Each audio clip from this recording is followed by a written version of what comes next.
want to thank our fleet management team, along with the donor Kent and Sound, Illiton Conversion Company, and Hudson Auto Works for their contributions in creating and uplifting these vehicles. Domestic violence is not an isolated problem, and it affects every part of our community. So far this year, the Sheriff's Office has served approximately 1,070 domestic violence protective orders and responded to more than 600 calls for service related to domestic violence. Across North Carolina, the SBI reported 155 victims of domestic violence related homicides in 2024. These are not numbers.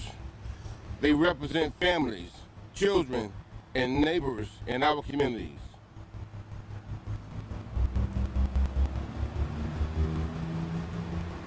Domestic violence knows no boundaries. It knows no boundaries. It impacts people regardless of their age, their gender, their race, and or their background. The consequences can be lifelong. Many suffer in silence due to fear, stigma, or lack of support. That's why it's important for all of us to educate ourselves and others, support survivors, and break the silence. If you or someone you know is experiencing domestic violence, please reach out and help is available. If you know someone or yourself is dealing with domestic violence, please reach out for help.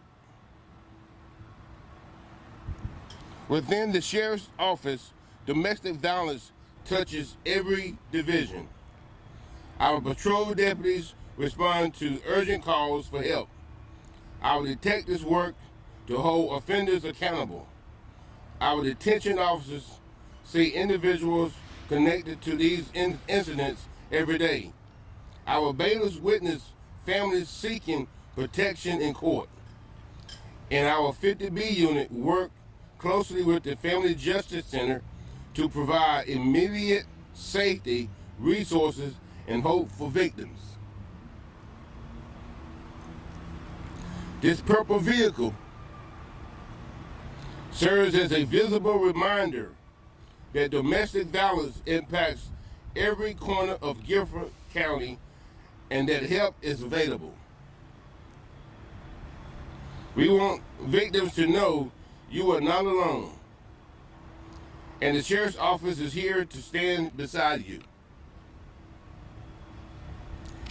As we observe Domestic Violence Awareness Month and Breast Cancer Awareness Month this October, we renew our commitment to protecting and serving every resident of Guilford County and standing with survivors and families affected by these challenges.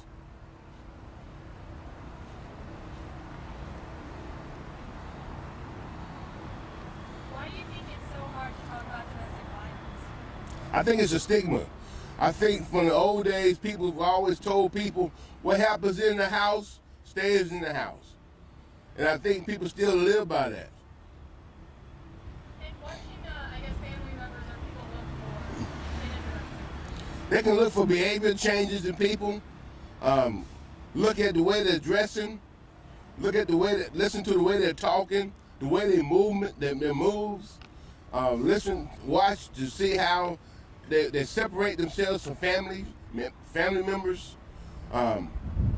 There's a lot of things to look for, but the main thing is just really being in tune to your family members or friends and loved ones, or better yet, your co-worker.